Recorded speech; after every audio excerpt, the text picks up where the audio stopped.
Lifetime Movies transmitirá en exclusiva para Latinoamérica la película en 2 episodios, Los asesinatos de Murdoch, el sábado 6 y domingo 7 de abril a las 10 de la noche de México, 9 de la noche de Colombia, 10 de Venezuela y 11 de la noche de Argentina y Chile. Basada en hechos reales, la película relata los crímenes cometidos en 2021 por el abogado Richard Alexander Murdoch, más conocido como Alex Murdoch, en Carolina del Sur, quien le quitó la vida a su esposa e hijo y cometió malversación de fondos en su despacho de abogados y estafó a varias compañías de seguros. Bill Pullman es quien da vida en la pantalla a Alex Murdoch y en conversación con la prensa esto nos comentó respecto al film.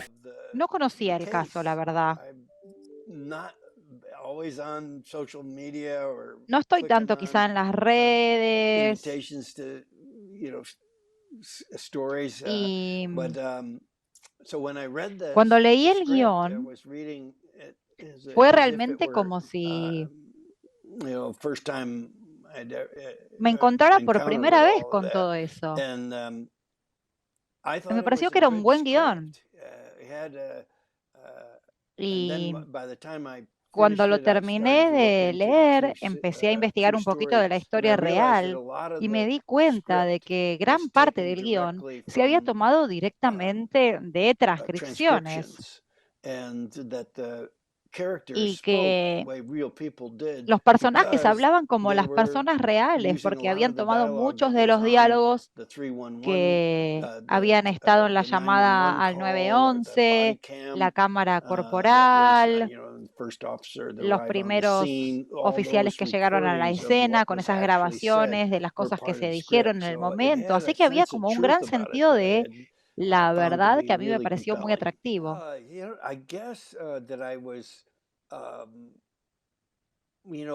A ver, una vez que empecé a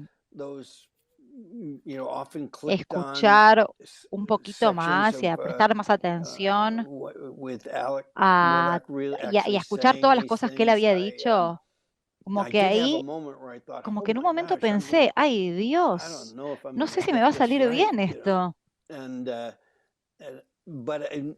pero rápidamente pensé, bueno,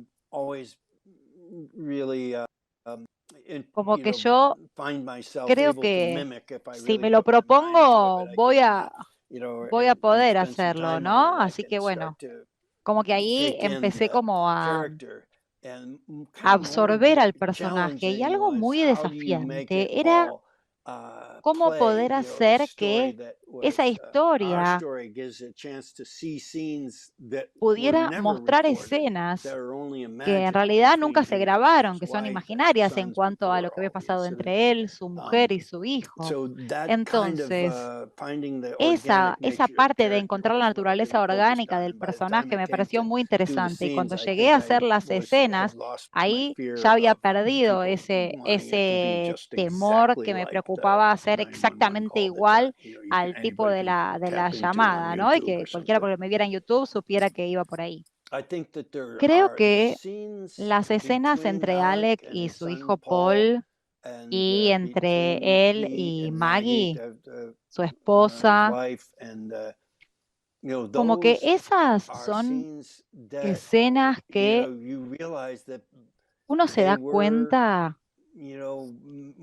que eran una familia muy amorosa para muchas personas y había como un sentido de amor verdadero.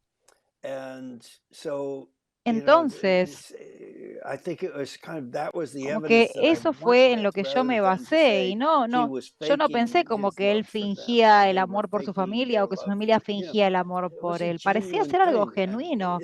Entonces es difícil imaginar, ¿no? Y creo que acá el foco de la cuestión es cómo alguien que demostraba amar a su mujer y a su hijo termina asesinándolos de un tiro. Ese es como el misterio de toda esta serie, ¿no? ¿Por qué? ¿En qué difiere la historia a cualquier otro tipo de asesinato familiar? La historia empieza con un padre que lo traumatizaba, que era abusivo, eh, pero esto es diferente.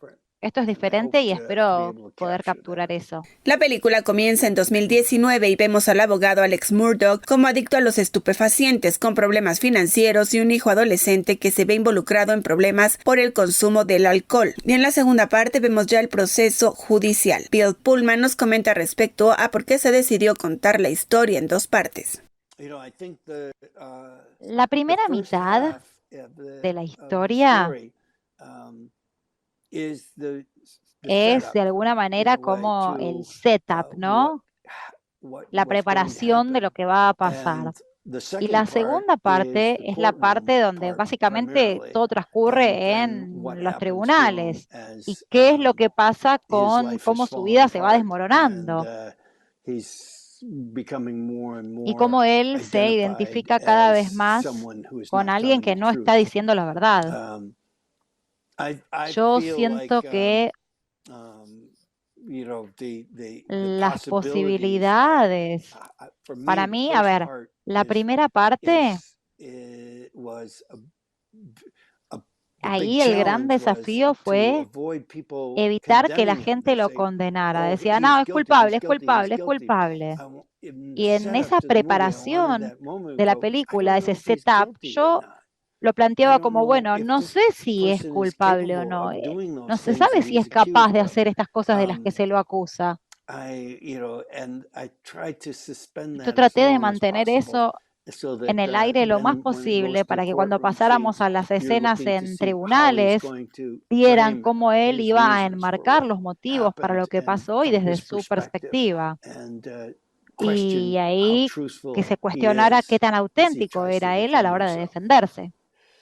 Primero, la experiencia con Lifetime era algo nuevo para mí. Nunca había hecho una película de Lifetime antes y para mí, cuando llegué al set, me di cuenta de que es como cualquier otra película y tienen la chance de convertirse en algo muy especial cuando se trata bien al equipo, cuando las condiciones de filmación se respetan, y eso es algo que tuvimos. Y como teníamos que contar una historia tan difícil y no teníamos tampoco tanto tiempo para hacerlo, porque como les dije, teníamos que empezar la película cuando la empezamos porque estaba la huelga que se venía de actores y por eso tuvimos que terminar cuando terminamos, porque si no, yo no iba a poder seguir actuando. Y creo que pudimos mantener la calidad por las condiciones que hubo. Así que fue una buena experiencia. Fue una buena experiencia. Si bien las circunstancias habían sucedido, los asesinatos y el juicio, a ver, él había sido condenado en marzo del año pasado y nosotros empezamos a filmar a fines de mayo, creo. Así que él ya había empezado su proceso de apelación, no sabíamos qué iba a pasar al respecto de eso, así que todavía en realidad había mucho de la historia que todavía tenía que seguir contándose y de hecho todavía es así. Y creo que esperamos lo más posible. El escritor, director y productores esperaron hasta que saliera el veredicto, que fuera certero antes de empezar, para que pudiéramos usar nombres, porque una vez que ya son parte del registro público, luego de la condena, ya legalmente podíamos avanzar en esa dirección. Y siempre nos preguntaban, ¿no? ¿Por qué no incluimos ciertos aspectos de la historia? Hubo ciertos aspectos sobre el otro hijo que aparece muy poquito en nuestra versión, porque todavía Se preguntaban si quizá podría llegar a haber más acusados involucrados. Entonces, bueno, fue súper interesante filmar mientras sucedía la historia. Se trata de la primera dramatización guionizada de los acontecimientos relacionados con la familia Murdaugh, caso que conmovió a toda la comunidad en Carolina del Sur y el resto de los Estados Unidos. La dirige Greg Beeman y se podrá ver en el canal de Lifetime el 6 y 7 de abril. No se la pierda.